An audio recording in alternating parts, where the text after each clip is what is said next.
Gaji masuk. Tahun disiplin.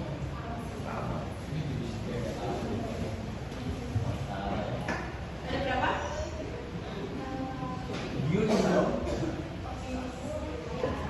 Ini tidak hadir atau yang tidak masuk beberapa hari ini? Oh ya, ini ya. Nah, ya, nggak masuk hari ini. Nah, jadi kakak mau nanya, kan kita hari ini belajar kimia. Nah, kira-kira kalian tahu nggak bagaimana sih kimia itu di dalam kehidupan sehari-hari?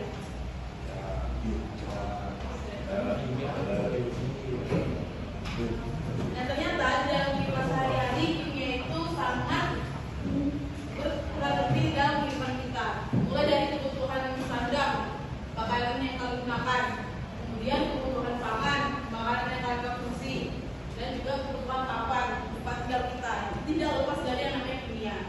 Kemudian di dalam tubuh kita sendiri juga kimia itu berperan penting di dalam tubuh kita sendiri. Salah satunya ada di sistem pencernaan.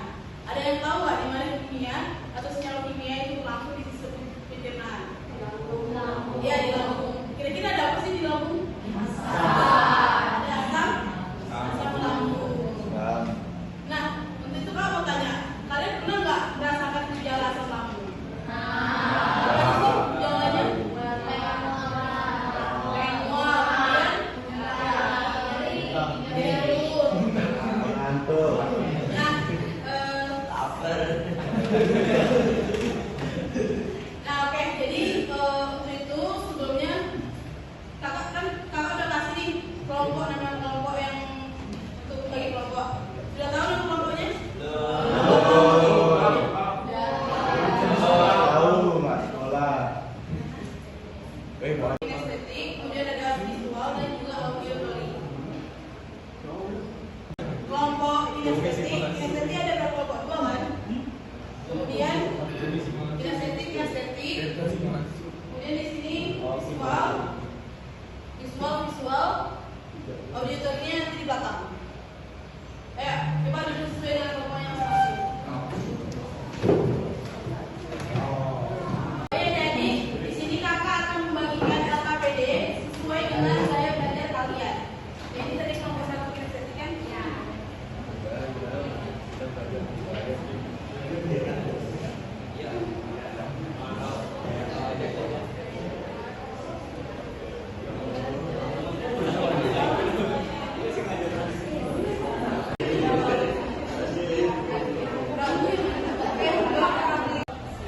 Jadi pada hari ini kita akan belajar mengenai materi atau bahasa. Nah, kalian kita melihat tujuan pembelajaran kita yang harus kita capai di pembelajaran materi atau bahasa. Coba lihat dulu di LKPD-nya. Sebelumnya. Nah, itu ada 5 tujuan ya. Jadi yang pertama, kalian diminta itu mampu menunjukkan contoh lakukan kata bahasa dalam kehidupan sehari-hari. Kemudian yang kedua, kalian diminta dapat menjelaskan sifat senyawa asam basa berdasarkan teori asam basa. Kemudian yang ketiga, kalian mampu menganalisis muat konsentrasi ion hidrogen dalam larutan asam basa dengan benar. Dan tujuan yang keempat yaitu kalian mampu menentukan derajat keasaman atau pH larutan asam basa dengan benar. Dan yang terakhir, kalian mampu merancang dan melakukan percobaan untuk memprediksi pH larutan asam basa berdasarkan indikator asam basa.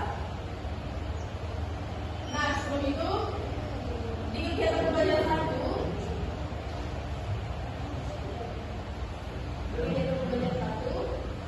nah, di situ ada salah satu kasus terjadi yang terjadi di Indonesia, yaitu di Rumah Sakit Cipto Mangunkusumo atau RSCM itu melaporkan bahwa peningkatan jumlah pasien dengan keluhan asam lambung.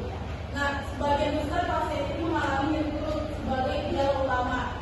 Kondisi inilah yang disebabkan oleh produksi asam lambung yang berlebih, sehingga menimbulkan rasa nyeri.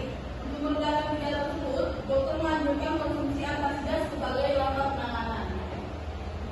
Nah, nanti setelah kalian mengetahui kasus atau informasi atau ide misalnya, kalian diminta untuk membuat pertanyaan esensial yang berkaitan dengan ide besar itu. Kira-kira apa pertanyaan esensial yang berkaitan dengan ide besar itu? Ada yang tahu? Apa? Berdiri, coba berdiri. Bukan namanya.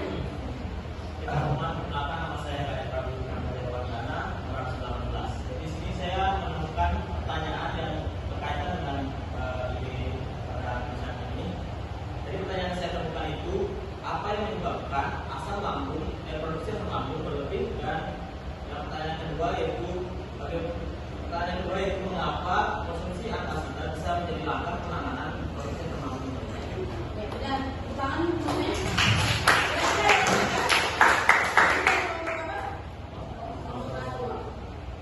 Kelompok satu visual. Ya, siapa yang bisa? Sebutkan namanya dan kelompoknya. Kenapa nama saya Indonesia Aksi 15 dari kelompok luar biasa ini. Jadi kami memiliki satu pertanyaan saja mengenai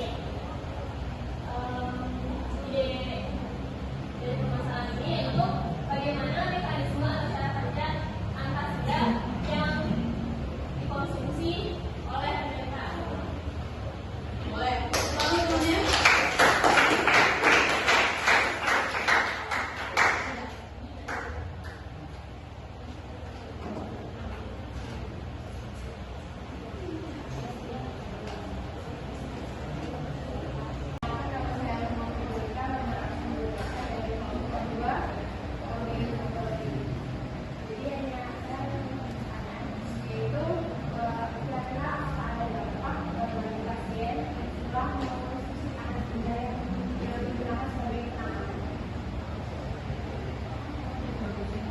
Ya, tepuk tangan buat ayo dengar semuanya. Di sini saya bertanya dari kelompok Sini dong.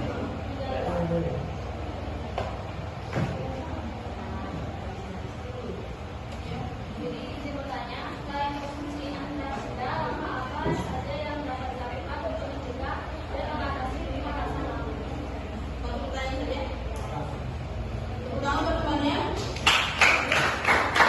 Itu coba di pertanyaan.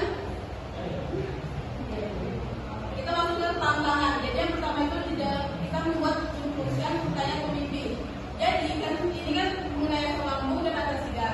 Oleh karena itu ini kan berhubungan dengan materi asam basa. Nah, kalian diminta untuk membuat pertanyaan juga, tapi pertanyaannya ini lebih mendalam dan berhubungan dengan materi asam basa. Nah, mungkin kita dimulai dari definisi asam. Mungkin kita kalian akan presentasikan. Skalanya sampai berapa? Dari berapa ke berapa? 1 sampai 1 sampai 4 14. Jadi 1 sampai 6 itu asam, 7 netral, 8 sampai 14 asam. Nah, ini salah satunya. Ini water kayak air kan. Nah, coba kamu ambil ini yang geser di situ.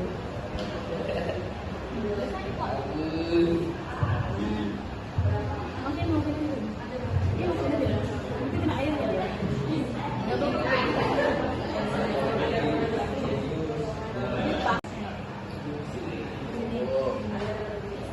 Ya kan, bakteri asid itu apa? Bakteri asid itu yang ada di aki motor, mobil. Nah, itu pH-nya 1. Nah, coba kamu tambahkan air. Kayak ini. Lagi. Coba sampai 1 liter. Lihat perubahan warna pH-nya. Naik lagi. Ya. Kan? 1 sampai 7. Kira-kira ini apa namanya? Kalau misalnya ada larutan ditambahkan air, pH-nya jadi meningkat. Apa namanya? Pengenceran. Jadi pengenceran itu berfungsi untuk merubah pH-nya itu ke netral atau sesuai yang kita mau gitu. Misalnya kunyit, kita taruh. Nah, kalau tadi mau kita taruh, kita taruh di sini.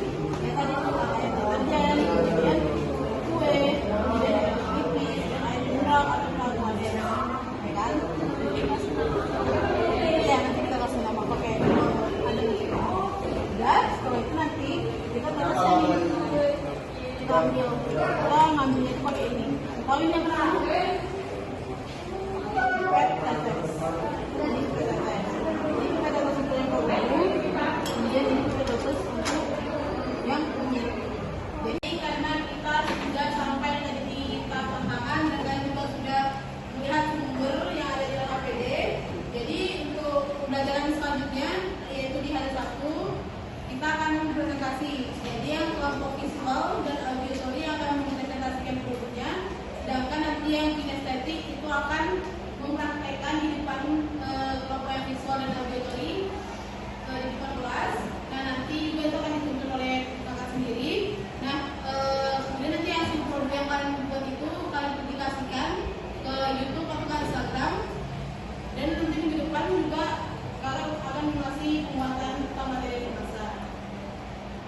jangan lupa untuk dipersiapkan semuanya. Yang auditori sesuai dengan yang kalian inginkan, kalian buat sekreatif mungkin, yang visual juga, infografisnya kalian buat sekreatif mungkin. Seperti yang demonstrasi atau yang inisiasi yang akan mendemonstrasikan kita di kalian yang tidak mendapatkan praktikum, kalian bisa melihat apa yang cuma kalian kerjakan di depan kelas. Itu ada yang ditanyakan? Tidak ada? Dan juga KPD-nya dilengkapi. Jadi hasil KPD dan KPD-nya juga akan dikumpul. Jika tidak ada yang ditanyakan, itu mungkin kita akhiri aja pembelajarannya. Ketua kelas. Berdiri.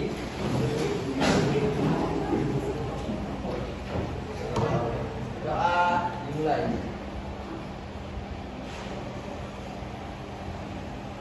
Doa selesai. Aturan para mutanji. Terima kasih Kak. Kan mungkin dimulai dari kelompok visual dulu ya. Coba kelompok visual yang sudah siap boleh maju ke depan. Tanda sini dulu. Gimana? Ayo kelompok visual yang ini. Saya kita bahas ke ide besar sebelum kita bahas materinya. Di sini saya akan menjelaskan secara singkat mengenai ide besar dan pertanyaan esensialnya terlebih dahulu. Jadi seperti yang kita ketahui, ide besar itu lebih menekankan pada keluhan asam lambung. Yang mana asam lambung ini memiliki gejala utama seperti nyeri pada perut dan Halo semuanya, jadi kami dari kelompok Organ 1 akan menampilkan video berupa podcast Elemental Science. Sebelumnya, perkenalkan nama saya Ibu Siti dari Kabupaten Bogor nomor 3 dan juga teman-teman saya. Saya Waktu Putri Raji nomor absen 26. Saya Putri Suwardani absen 35. Saya Desa Putra Yudhina Chandra Dewi nomor absen 1. Saya Arya Putra Talas Perawan.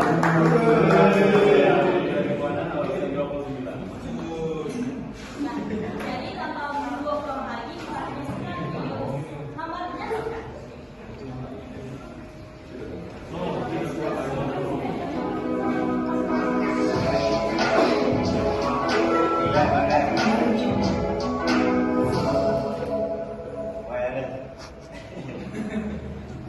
Halo kita, selamat datang di Elemental Science. Bersama saya, Sri Raju yang akan menemani kalian kalian pasti penasaran dan juga belajar tentang dunia kalian. Jika iya, maka kalian berada pada video yang tepat. Nah, seperti kalian ketahui bahwa belajar bukan eksperimen, namun kalian juga dapat memahami dan juga mengaplikasikan materi belajarnya pada kehidupan sehari-hari. Nah, maka dari itu, di sini kami akan menunjukkan untuk memperoleh program pembelajaran mengenai sains dengan lebih mudah, seru dan juga yang membosankan. Nah, di sini saya Raju tidak hanya sendiri karena saya di sini ditemani oleh teman-teman saya yang sangat cantik dan ganteng, yaitu Desa Putra Yudhina Chandra Dewi dan juga Maridio Ariana. Baik, apa kabar Desa dan juga hari ini? Terima kasih sudah bisa menyempatkan waktu untuk berbincang-bincang di sini di Elemental Science. Banget bisa diundang ke ruangan ini, benar-benar rasanya adem kayak banget bukan dunia luar ya. Karena sebenarnya hari ini saat panas Lalu ya kan adem banget. jadi kita pastinya kalau yang sangat membutuhkan.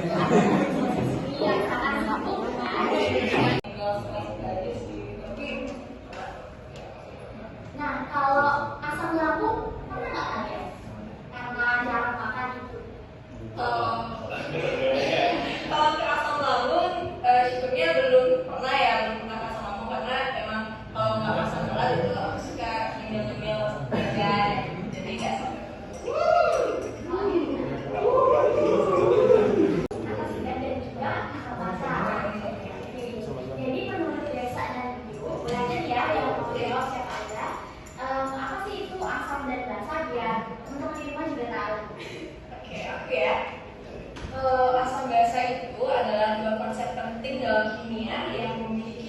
terkenal dengan sifat-sifat zat dan juga reaksi kimia. Nah, kalau basa dan asam ya, asam itu adalah senyawa yang dapat memberikan ion hidrogen atau H+ dalam larutan. Kemudian asam itu punya larutan pH di bawah 7. Dan contohnya ada asam sulfat, ada asam klorida, dan asam asetat. Kemudian kalau basa itu adalah senyawa yang dapat bereaksi dengan asam. Kalau basa itu dia memiliki pH di atas 7 dan memberikan dia tuh menerima ion hidrogen atau OH- ke dalam larutan. Dia tuh asam yang terdisosiasi sepenuhnya dalam larutan. Artinya hampir semua molekul asam dapat melepaskan ion hidrogen atau H+. Nah, contoh asam kuat itu termasuk asam klorida, asam nitrat, dan asam sulfat. Sedangkan kalau basa kuat, dia tuh basa yang terdisosiasi sepenuhnya dalam larutan. Artinya semua molekul basa itu dapat melepaskan ion hidroksida atau OH- dalam larutan. Contoh basa kuat itu termasuk natrium hidroksida dan kalium hidroksida.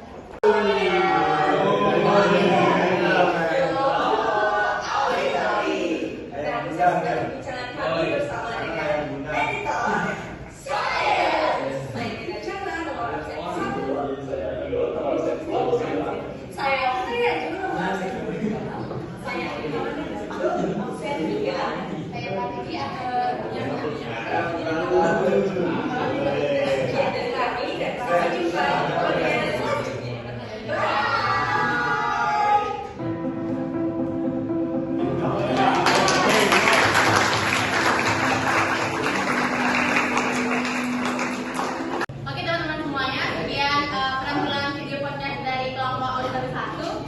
Semoga informasi yang teman-teman terima itu dapat bermanfaat. Kami tutup dengan palang sandi. Om Sandi Sandi Sandi. Silakan. Baik, sebelumnya Om Swastiastu. Baik, jadi teman-teman, pada hari ini kita akan menonton video dari kelompok saya dan teman-teman saya tentang asam basa.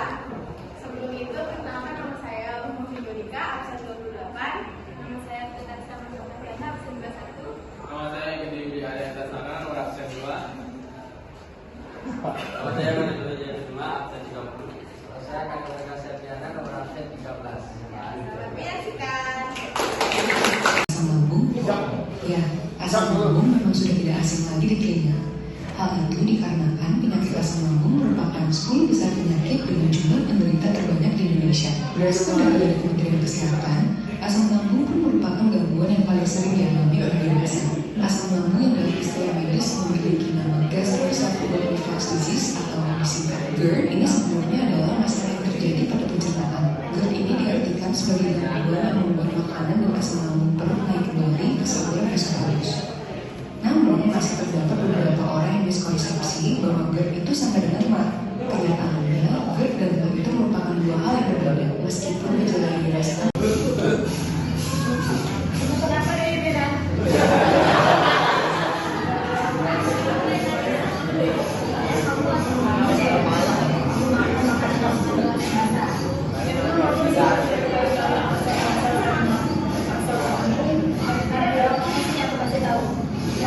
Yang pertama, pola konsumsi makanan dapat menjadi salah satu faktor pemicu asam lambung. Terdapat beberapa bahan makanan yang harus dihindari karena menjadi pemicu asam lambung. Di antaranya makanan yang terlalu asam, pedas, berlemak, gorengan, dan coklat, minuman alkohol, serta minuman berkafein. Sekian video dari kami. Semoga bermanfaat bagi kalian semua. Terima kasih.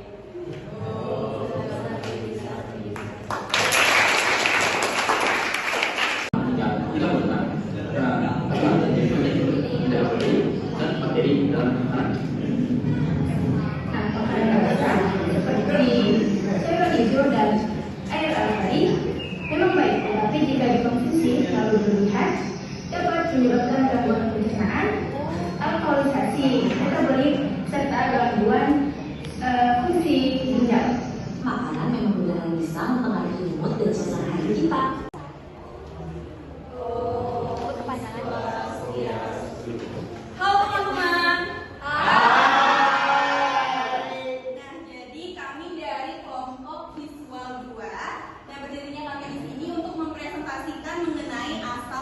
dasar. Nah, sebelum itu ada baiknya kita perkenalan diri terlebih dahulu. Perkenalkan, nama saya Ida Ayu Farida Mita Pusta, nomor absen 9. Saya Ibu Dewi pada Suryani yang kelima.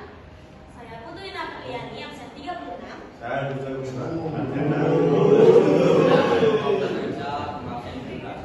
Nah, ada pun satu anggota kelompok kami yang berhalangan hadir karena sakit, yaitu Putu Melani nomor absen 34. Nah, oke teman-teman, jadi kami di sini akan membahas tentang asam basa. Jadi judul yang kami angkat yaitu pengaruh antasida terhadap lonjakan penyakit asam lambung. Nah, dari kalian udah ada yang tahu belum asam lambung itu apa sih? belum. Kalian pernah ngerasa sakit yang berlebih gitu nggak? Ada perut kayak apa ya? Kayak ditusuk-tusuk mungkin. Nah, mungkin itu adalah gejala penyakit asam lambung ya teman-teman. Oke.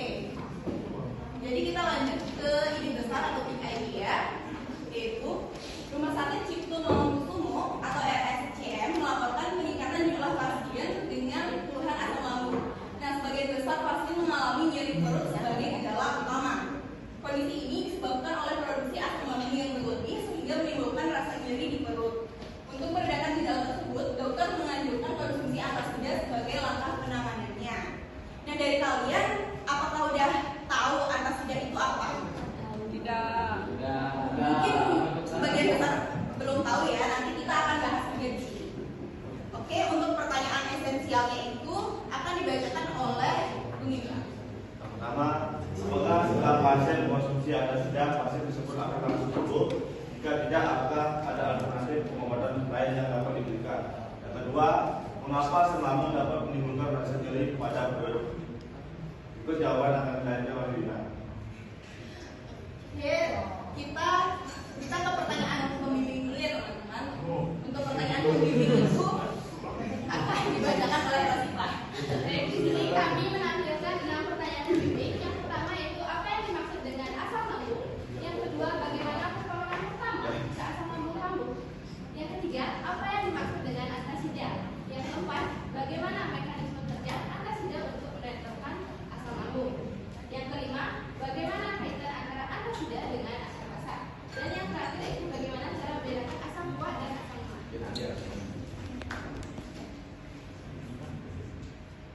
Oke, untuk pertanyaan esensial tadi akan dibacakan oleh ibunya. Oke, jadi solusi dari pertanyaan esensial tadi itu yang pertama, antasida bekerja dengan menetralkan asam lambung sehingga dapat meredakan gejala nyeri perut dengan cepat. Namun antasida tidak menimbulkan penyebab dari produksi asam lambung berlebih. Adapun alternatif pengobatan lain yaitu PPI, yang dimana PPI ini adalah obat obat penghambat atau pelepas asam lambung. Ada juga H2 blocker yang dimana itu merupakan obat yang mengurangi produksi asam lambung dan juga pengaruh dan juga perubahan gaya hidup. Dan yang kedua itu asam lambung bersifat korosif, yang dimana artinya itu asam lambung dapat merusak jaringan atau zat lain melalui reaksi kimia.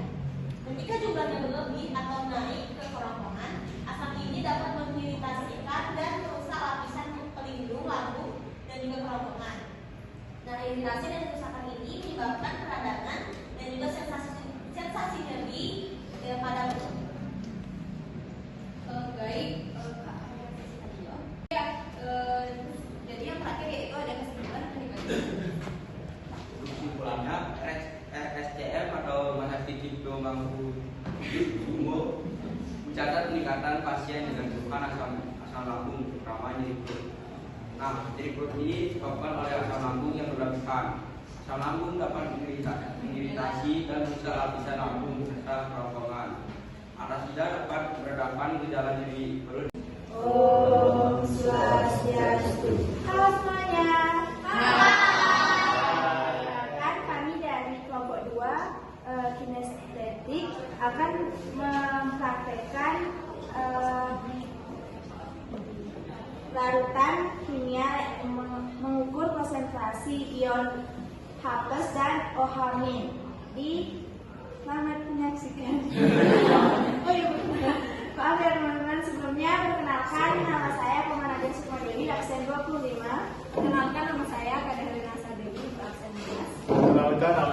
Hadiah Perlindungan nomor absen 8. Perkenalkan, nama saya Nini Nyaman Dia Saputri, absen 32. Perkenalkan, nama saya Kawate Bawah, nama saya 22.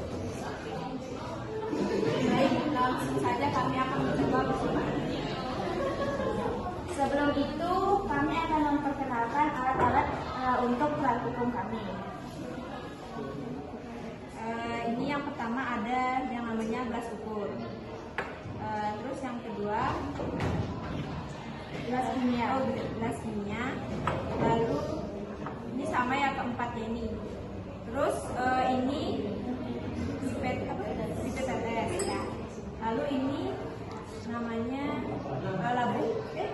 gelas ukur juga. Ya sama. Kalau ini, oh ya, ini indikator universal untuk mengukur pH. Nah, jadi langsung saja kami akan mencoba percobaan kedua, Yaitu menentukan konsentrasi dan derajat keasaman pH larutan. Bahannya apa aja? Oh ya, ada larutan NaOH. Itu apa? HCl. Ini NaOH 1 molar.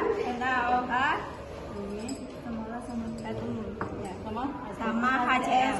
Diulang aja, diulang bahannya.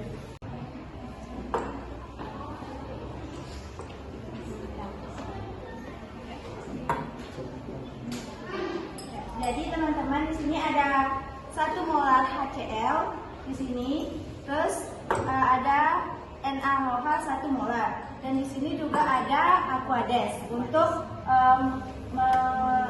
mencairkan atau mengencerkan larutan HCl dan NaOH.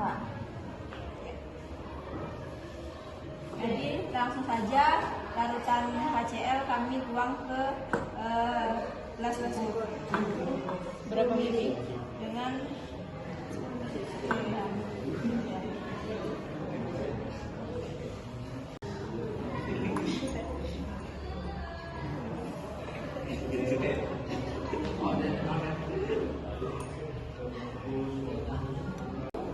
kan kami sudah mengukur ini 10 mili, lalu kami tuang ke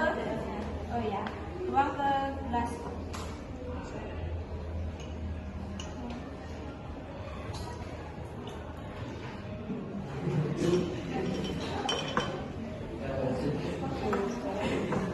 Lalu setelah itu kami akan mengukur pH dengan indikator universal.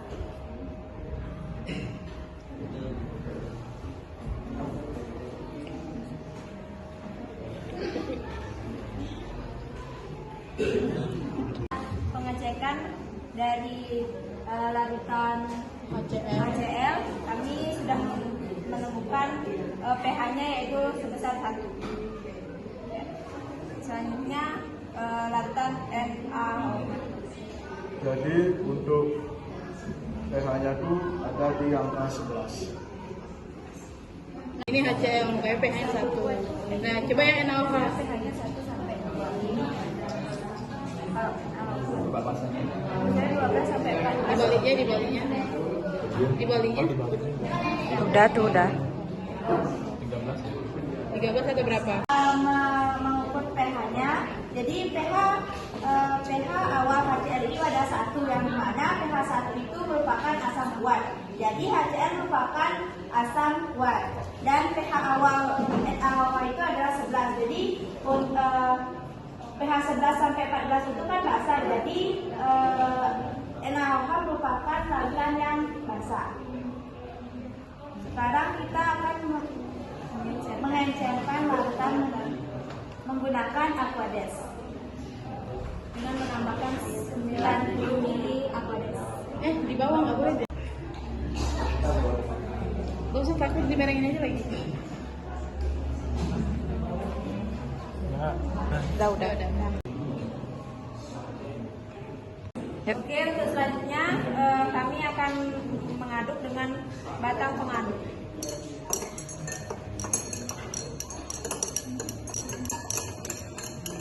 Seperti yang tadi.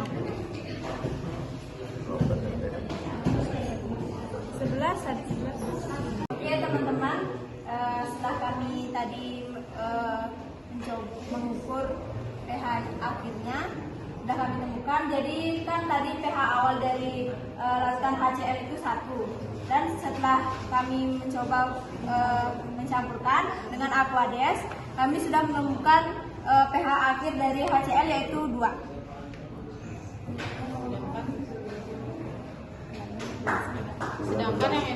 Sedangkan yang NaOH pH di awal itu kami dapatkan 11 dan pH akhirnya yaitu 9.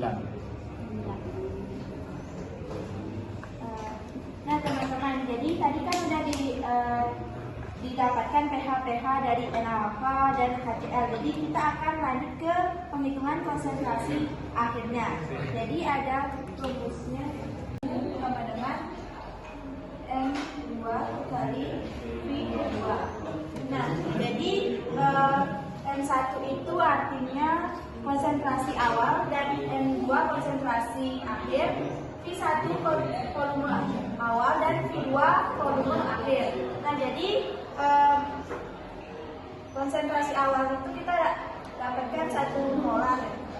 1 molar, jadi dikali volume awalnya 10 sama dengan konsentrasi akhirnya yang kita cari, dan volume akhirnya itu karena ditambahkan Aquades 90 ml, jadi mendapatkan 100 ml. Habis itu kita kan mencari konsentrasi akhirnya. Jadi konsentrasi akhir sama dengan 1 dikali 10 dibagi 100. Jadi konsentrasi akhir didapatkan 10/100 sama dengan 0,1 molar. Jadi konsentrasi akhirnya kita dapatkan 0,1 molar. Teman-teman, sekian dari kelompok kami. Maaf jika ada kesalahan atau kekurangan dari kelompok kami. Kami tutup dengan kalimat sakti.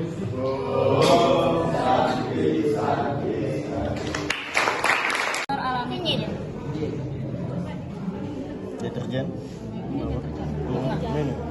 Oke, kita coba.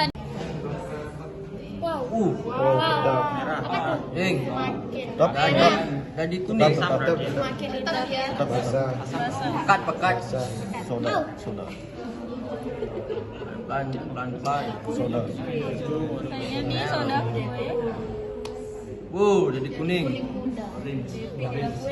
Jadi orange. Basah. Magnesium hidroksida. Magnesium. Kuning lagi. Lemon. Kuning muda. Dagang kertas. Di jeruk nipis gitu nggak sih?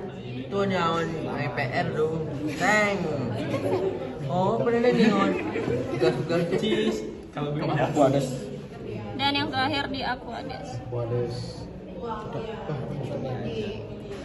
Deterjen. Ini merah nih. Deterjen.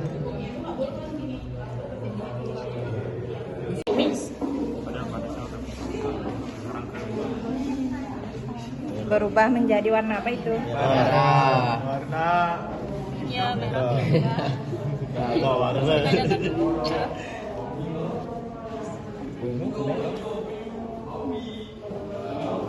Selanjutnya kita coba di larutan magnesium hidroksida.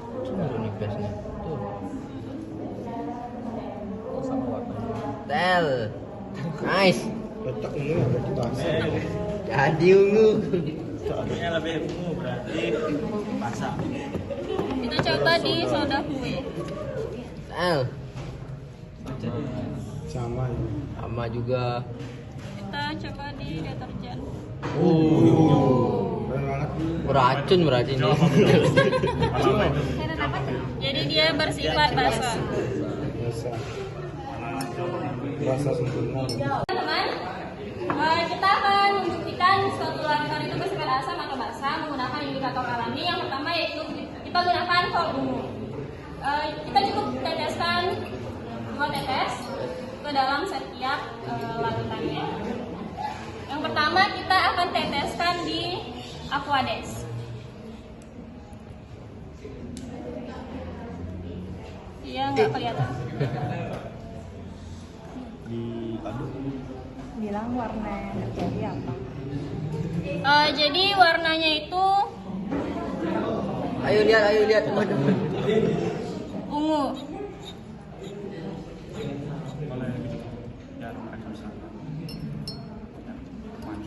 Dan maju.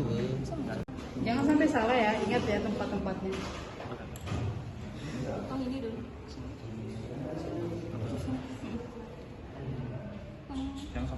Ya ini juga bisa kok diambil dari sini. Baik teman-teman, konsentrasi. Jadi selanjutnya kita akan, setelah kita membuktikan larutan itu asam atau basa menggunakan kertas lakmus, kita akan menggunakan indikator alami. Yang pertama yaitu ada kunyit, dan yang kedua yaitu ada volume.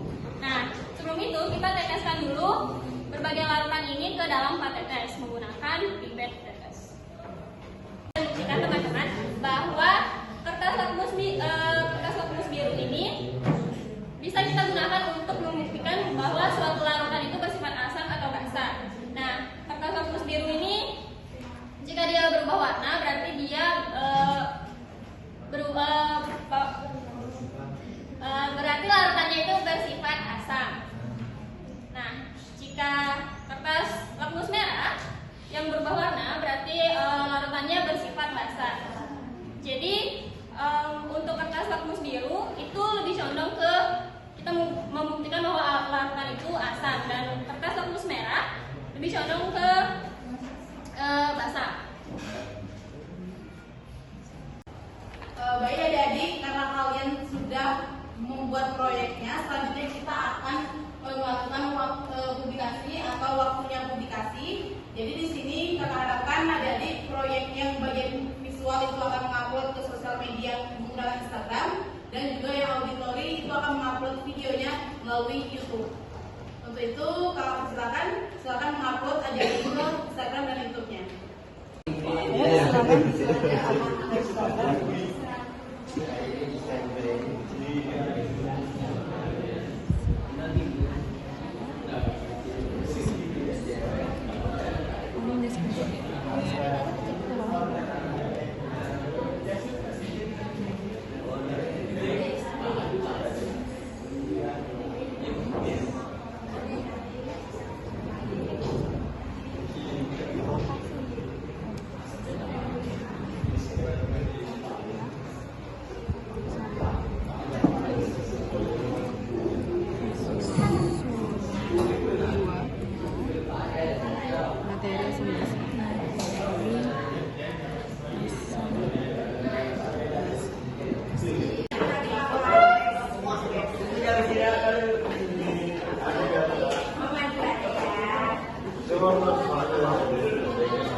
Berapa